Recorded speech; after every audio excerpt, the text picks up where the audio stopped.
Hello नमस्कार, welcome to inculcate learning. PYQs जो है यूजीसी नेट पेपर 2 एजुकेशन के हम कवर कर रहे हैं। उसमें 2020 का क्वेश्चन पेपर यानी 100 क्वेश्चंस, 2019 जून का क्वेश्चन पेपर अभी चल रहा है, दिसंबर का हम कर चुके हैं। सो बेसिकली यहाँ से भी आप 90 लगा लीजिए, चलिए कॉम्प्रीहेंशन के क्वेश्चंस हटा के, ठीक है। सो 90 क्वेश्चंस आज जो है ये हमारा 81 से लेके 90 क्वेश्चन आज हम कंप्लीट करेंगे, यानी आज इस वीडियो के बाद ये 3 क्वेश्चन पेपर हम कंप्लीट कर चुके हैं। इसके बाद हम 2021 के क्वेश्चन 2021 और 20 का जो यानी दिसंबर 2020 प्लस जो जून 2021 का पेपर हुआ था उसको डिस्कस करेंगे। यानी कि 4 क्वेश्चन पेपर तो आपके मैंने ही डिस्कस करवा दिए विद कॉन्सेप्ट्स, और आपको उनको देख के भी लगेगा कि कैसे क्वेश्चंस रिपीट हो रहे हैं। सो मेक श्योर जिन्होंने नहीं देखी, अगर ये आपकी पहली वीडियो है तो ये वीडियोस जो ये पीवाईक्यूज की प्लेलिस्ट है आप चेक करके जाएं और एक बार देख लें इसको, ठीक है जी। कोशिश रहेगी कि एटलीस्ट एक क्वेश्चन पेपर जो है 2018 का भी सोल्व करवा दिया जाए। सो 5 क्वेश्चन पेपर आपके हो जाएंगे एंड 500 क्वेश्चंस बहुत होते हैं अगर देखा जाए तो, ठीक है। सो लास्ट मोमेंट पे अगर आप ये प्लेलिस्ट कर जाएंगे so it will be very much helpful. मैं बता रही हूँ, आप कमेंट करके बताएंगे मुझे कि इनमें से क्वेश्चन रिपीट हुए, क्योंकि इसी तरीके के कॉन्सेप्ट्स रिपीट होते हैं, ठीक है। दिस इज प्रेजेंटेड बाय मी रवीना। अगर आपको वीडियोस इन्फॉर्मेटिव लग रही हैं तो लाइक शेयर सब्सक्राइब कर दीजिएगा इनकलकेट लर्निंग को। आज का पहला क्वेश्चन और 2019 के जो दूसरा क्वेश्चन पेपर कर रहे हैं उसके लास्ट क्वेश्चंस में से 81 क्वेश्चन है। Which of the following statements is related to human capital theory. तो ह्यूमन कैपिटल थियरी से कौन सी रिलेटेड है वो पूछी गई है। ह्यूमन कैपिटल थियरी मैंने आपको करवा रखी है, इससे रिलेटेड पहले भी क्वेश्चन आए हुए हैं, सो इंपॉर्टेंट है। ह्यूमन कैपिटल थियरी किसने दी है या क्या चीजें हैं वो पता होनी चाहिए हमें। It is useful for describing behaviour when two parties have access to different information. It is aggregate stock of competencies, knowledge, social and personal attributes. It is education that raises wages simply because education level is a signal of workers' ability. So अगर आपने signalling theory और human capital theory या फिर इन दोनों की एक बिल्कुल क्या डिफरेंस है इनमें, मैंने एक बहुत शॉर्ट एंड क्रिस्प वीडियो डाली थी, वो इन 3 में से कोई एक भी वीडियो अगर आपने देख रखी तो आप इस क्वेश्चन को सोल्व कर पाएंगे, ठीक है। सो देखिए सिग्नल की बात हो रही है ना यहाँ पे कि एजुकेशन जो है वो रेजेस इंक्रीज करने के लिए है, और क्योंकि एजुकेशन लेवल को एक सिग्नल माना जाता है वर्कर की एबिलिटी का, तो ये सिग्नलिंग थियरी है ना कि human capital theory. It holds a prominent position in a variety of management literatures. ये तो जो है इससे रिलेटेड नहीं हुई, हमें इन दोनों में से देखना है। It is useful for describing behavior when two parties have access to different information. ऐसा कुछ भी नहीं है। ह्यूमन कैपिटल थियरी किस बारे में बात करती है अगर एक्चुअल में देखें तो, कि ये जो कॉम्पिटेंसीज, ये जो स्टॉक है, मतलब ह्यूमन की कैपेबिलिटी को एनहेंस करने के बाद जो है उसको क्या होगा, उसके वेजेस या उस चीजें इंक्रीज होंगी क्योंकि उसने कुछ ना कुछ सीखा है उस दौरान, ठीक है। सो बी जो इसका आंसर रहेगा कि ह्यूमन, मतलब ये क्या है ह्यूमन कैपिटल थियरी में कि हम एक स्टॉक की तरह मान के चलते हैं कि कॉम्पिटेंसी, नॉलेज, सोशल और पर्सनल एट्रीब्यूट्स के ऊपर हमें फोकस करना है, जिसकी वजह से हमारी लर्निंग होगी, यानी हम कुछ सीखेंगे, और अगर हम सीखेंगे तो ऑटोमेटिकली हमारे वेजेस या अर्निंग जो है वो इंक्रीज हो जाएगी, ठीक है। सिग्नलिंग थियरी क्या बोल रही है कि ये जो डिग्री, मान लो किसी ने पीएचडी की डिग्री कर रखी है, सो किसी के पास पीएचडी की डिग्री है, वो एक कैपेबिलिटी है। मान लो किसी ने एमएड कर रखी है और किसी ने पीएचडी, सो हम automatically on the basis of degree ये मान के चल रहे हैं कि पीएचडी वाला इंसान ज्यादा कैपेबल है, क्योंकि डिग्री जो है वो एक सिग्नल होती है किसी भी वर्कर की एबिलिटी का, ठीक है। आई होप आपको ये समझ आया होगा। बी जो है वो हमारा आंसर हो जाएगा।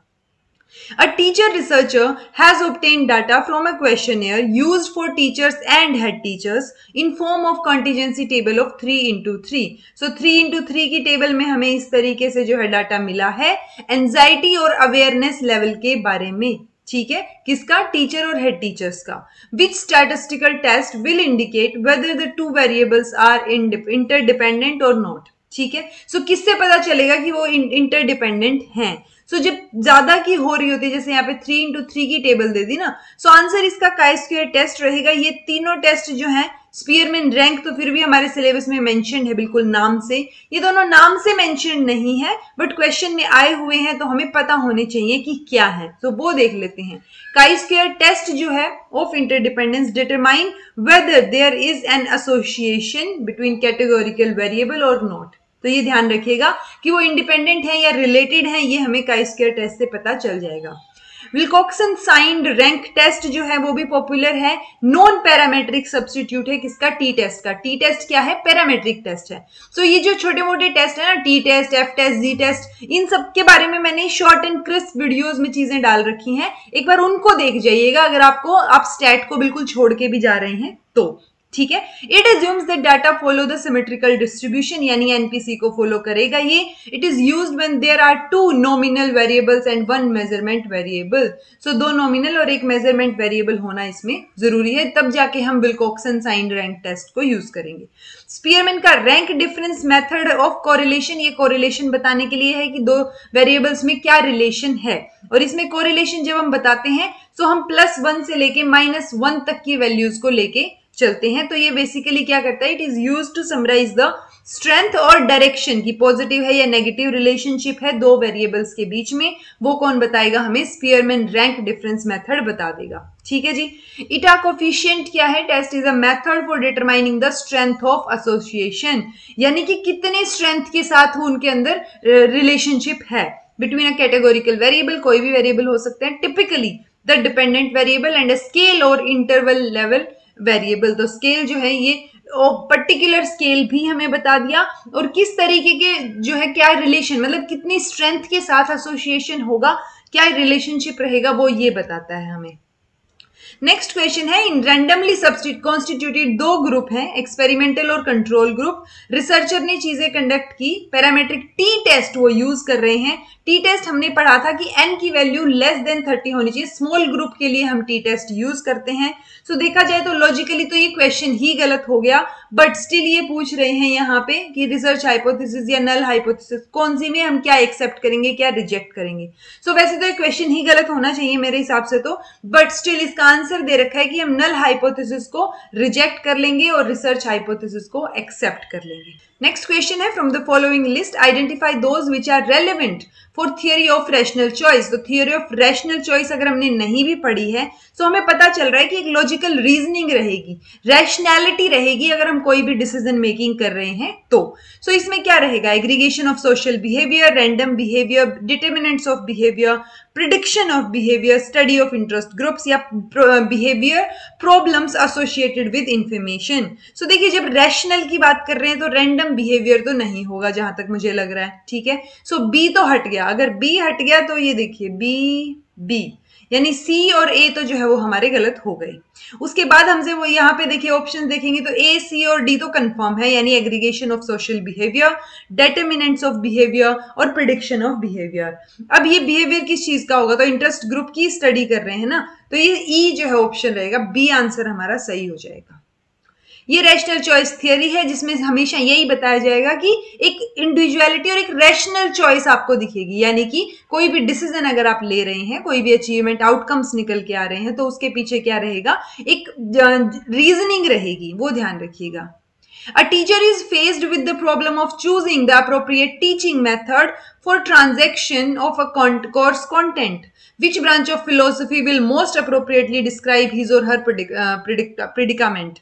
सो टीचर से पूछा गया, तो देखिए यहाँ पे मैंने आपको ये पहले भी आया हुआ है और मैंने बताया था आपको कि करिकुलम या करिकुलम से रिलेटेड कोई चीज हो या जो स्ट्रेटजीज हैं वो हो या टीचिंग मेथड्स हो, सो वो सारे के सारे एपिस्टेमोलॉजी में आएंगे क्योंकि स्टडी ऑफ नॉलेज क्या है, एपिस्टेमोलॉजी है, तो बी आंसर हो जाएगा।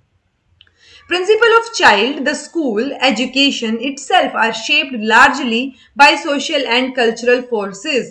Was enunciated by, तो ये किसमें फिट बैठती है, सो ये रिकंस्ट्रक्शन, ये जो रिकंस्ट्रक्शनिज्म है इसमें फिट बैठेगी। ये बात आपको ध्यान रखनी है कि चाइल्ड, स्कूल, एजुकेशन ये अपने आप क्या हो रहे हैं, शेप ले रहे हैं किसके अकॉर्डिंग, सोशल और कल्चरल फोर्सेस के अकॉर्डिंग, ठीक है जी, तो रिकंस्ट्रक्ट हो रहे हैं। इन the technique of person centred counselling या पर्सन सेंट्रल काउंसलिंग, मुझे ऐसा लग रहा है मैंने ये क्वेश्चन करवाया हुआ है, बट कोई बात नहीं, दोबारा हो जाए इट्स ओके, छूट जाए वो गलत हो जाएगा। सो इसलिए ये आज आपको 90 की बजाय 91 तक क्वेश्चन शायद देखने को मिले, क्योंकि मुझे डाउट था कि ये क्वेश्चन मैंने करवाया है या नहीं करवाया। In the technique of person centred counselling जो है congruence is related to person centred counselling मैंने करवा रखा है। इसमें पूछा गया कि कॉन्ग्रुएंस मतलब किस चीज से मैच करेगी जो कॉन्ग्रुएंस वर्ड है। तो हमने तीन चीजें पढ़ी हैं इसमें, एक ये अनकंडीशनड ये जो पॉजिटिव रिगार्ड है ये तो अलग से ही है, दूसरा ये कॉन्ग्रुएंस है। तो कॉन्ग्रुएंस का मतलब क्या रहेगा, और एक एम्पैथी भी था आई थिंक, ठीक है। अगर एम्पैथी नहीं था तो तीसरा कौन सा पॉइंट था, ये तीनों पॉइंट जो है आप मुझे कमेंट करके बताइएगा। कॉन्ग्रुएंस की अगर हम बात कर रहे हैं तो ये matching between facial expression and words की जो चीजें, मतलब आपको एक एम्पैथी तो दिखनी चाहिए ना, ताकि जो काउंसली है उसका ट्रस्ट आप पे बिल्ड हो और आप चीजें आपको वो चीजें शेयर करे आपसे, राइट। सो बी जो है इसका आंसर रहेगा। From the list given below, identify the statements which appropriately describe the main characteristics of steps in scientific method. तो scientific method में कौन कौन से स्टेप रहेंगे वो हमसे पूछा गया है। आइडेंटिफाई, अच्छा ओके, देखिए इसमें 3 और 2 5, यानी हमसे सीक्वेंस नहीं पूछ रहे, ये हमसे सिर्फ ये पूछ रहे हैं कि कौन कौन से कैरेक्टरिस्टिक्स रहेंगे, ठीक है। तो ये ध्यान रखिएगा। Identifying and define the problem, किस प्रॉब्लम पे आप काम कर रहे हैं। पॉपुलेशन और सैम्पलिंग का प्रोसीजर एक्सपेरिमेंटल या साइंटिफिक मेथड में नहीं होता। साइंटिफिक मेथड में हम क्या करते हैं, हाइपोथेसिस फॉर्मुलेट करते हैं, ठीक है। और उस हाइपोथेसिस को फिर हम डाटा कलेक्ट करेंगे, फ्रेम करेंगे, डाटा एनालिसिस को फिक्स करेंगे, कैसे डाटा एनालाइज करना है, वेरीफाई करेंगे कि अगर वो हाइपोथेसिस ठीक है, मतलब सही है या रिजेक्ट करनी पड़ेगी या क्या मॉडिफिकेशंस होंगी। तो ये सारी चीजें रहेंगी, बट ये डिफाइनिंग द पॉपुलेशन और सैंपल सिलेक्शन जो है वो नहीं रहेगा। तो बी और सी किसमें नहीं है, इसमें है सी, इसमें भी सी है, इसमें भी है, ये आंसर हो जाएगा जी, बी जो है सही आंसर होगा। सो ये रहा research question, hypothesis, experiment, result, draw conclusions, फिर वहां से हम हाइपोथेसिस को सपोर्ट कर रहे हैं या सपोर्ट नहीं कर रहे हैं, और लास्ट में हम रिपोर्ट्स को रिजल्ट कर देंगे, रिजल्ट्स को रिपोर्ट कर देंगे। Which of the following is to be placed at the peak of curriculum triangle. तो करिकुलम ट्रायंगल होता है हमारे पास, ठीक है, पता ही होगा आपको, नहीं पता तो आपको पता होना चाहिए, ठीक है। सो करिकुलम ट्रायंगल में कौन कौन सी 3 चीजें होती हैं, इसका आंसर इंस्ट्रक्शनल ऑब्जेक्टिव चेंज रहेगा, और ये रहा करिकुलम का ट्रायंगल। सो करिकुलम रहेगा, इंस्ट्रक्शंस रहेंगी, असेसमेंट रहेंगी, और कैसे जो है लोग इससे सीखते हैं वो यहाँ पे रहेगा, हाउ पीपल लर्न। सो ये करिकुलम ट्रायंगल है, याद रखिएगा कि जिसमें करिकुलम, इंस्ट्रक्शंस और असेसमेंट जो है वो रहेंगी। सो 91st क्वेश्चन, लास्ट क्वेश्चन है इस क्वेश्चन पेपर का। रिसर्चर ने 2 टेस्ट लिए, एक इंग्लिश का टेस्ट लिया, एक मैथमेटिक्स का टेस्ट लिया। उसने मीन और स्टैंडर्ड डेविएशन निकाले, मीन और स्टैंडर्ड डेविएशन। ये इंग्लिश के टेस्ट का मीन है, मैथमेटिक्स में 60 मीन है, और स्टैंडर्ड डेविएशन 10 and 12 है, ठीक है। ये फिर इन्होंने नंबर क्या है, टोटल नंबर 100 है, यानी 100 स्टूडेंट्स हैं, ठीक है। Assuming the curve of 2 distributions overlapping, यानी कि ये मान के चल रहे हैं कि मान लो ये चीज है, ये यहां पे मैं बता रही हूं 50 मीन है, और इसके बाद मैं बता रही हूं कि यहां पे 60 मीन है, ठीक है। तो ये मैथ्स का टेस्ट हो गया, ये इंग्लिश का टेस्ट हो गया। अब ये पूछे स्टैंडर्ड डेविएशन क्या रहेगा, मैथ्स के टेस्ट में 10 का रहेगा, और इसमें सॉरी मैथ्स के टेस्ट में 12 का रहेगा, और इंग्लिश के टेस्ट में 10 का रहेगा, ठीक है। अगर आपको थोड़ा सा भी ध्यान हो तो मैंने आपको ऐसे करके एक कर्व याद करवाया था एनपीसी का, ड्यूरिंग ये जो क्वेश्चंस हम सोल्व कर रहे हैं इन्हीं के ड्यूरिंग, कि यहाँ 34.1 रहेगा, उसके बाद यहाँ 14 समथिंग ये सब रहेगा, यहाँ पे मैंने वैल्यूज आपको दिखाई थी, ठीक है। अब ये पूछ रहे हैं कि how many students in English language, यानी इंग्लिश का ये वाला फर्स्ट वाला कर्व है, ये याद रखिएगा, ठीक है, are below the mean of those in mathematics. So maths का मीन क्या है, ये वाला, ठीक है। बेसिकली यहाँ पे ओवरलैप हो रहा है ना, सो हमें ये देखना है, ये देखिए ये तो श्योरली यहाँ से क्या है, इससे पहले वाले तो इंग्लिश के स्टूडेंट्स हमने पता चल गया 50% स्टूडेंट्स हैं, ठीक है।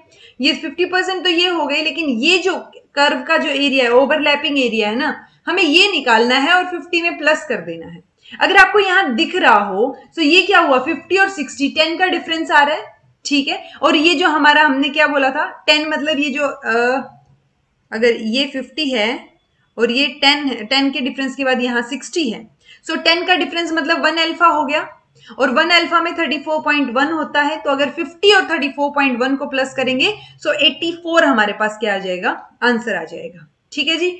ये आपको यहाँ पे भी दिख जाएंगे कि ये इंग्लिश और मैथ्स का ये ओवरलैपिंग है, ये एनपीसी का कर्व है जो मैं आपको याद करने के लिए बोलती हूँ हमेशा, कि यहाँ पे 34.1, 13.6, 2.1, ये 3 भी याद रख लेंगे, दोनों साइड हैं, ये जो है क्या रहेगा, हमारा मीन रहेगा यहाँ, और ये हम यहाँ पे क्या दिखाते हैं अल्फा से, कि वो कितना स्टैंडर्ड डेविएशन के अकॉर्डिंग हम चीजें भी निकाल सकते हैं, प्लस हमारे पास फॉर्मूलाज भी होते हैं। सो इट्स बेटर कि जितना स्टैंडर्ड डेविएशन है वो आप मीन में प्लस करते जाइए, तो आपको आंसर मिल जाएगा। ये था। अगर आपको लास्ट क्वेश्चन समझ ना आया हो इनकेस, तो आप कमेंट कर दीजिएगा, मैं दोबारा समझा दूंगी, कोशिश की जाएगी दोबारा से। ये हमने क्या कर लिया, 2019 के 2 पेपर और 2020 यानी 300 क्वेश्चंस अप्रोक्स, मतलब पेपर के अकॉर्डिंग, कॉम्प्रीहेंशन मैंने छोड़ दिए थे। सो नोट होती है 27, 270 क्वेश्चन हम सोल्व कर चुके हैं। आई होप आपको समझ आए होंगे। अगर आपकी ये पहली वीडियो है तो पिछले वाले मेक श्योर आप देख के जाएं, आपके लिए हेल्पफुल रहेंगे। So this was all about today. Thank you so much for watching. कल से हम क्या करेंगे, 2021 के क्वेश्चन पेपर को सोल्व करने की ट्राई करेंगे, सेम पैटर्न में कि हम कॉन्सेप्ट को भी फॉलो अप कर रहे हैं। चलिए जी, ये वीडियो इन्फॉर्मेटिव लगी हो तो सब्सक्राइब कर दीजिएगा इनकलकेट लर्निंग को। मिलते हैं नेक्स्ट वीडियो में, तब तक के लिए बी हैप्पी, कीप स्माइलिंग।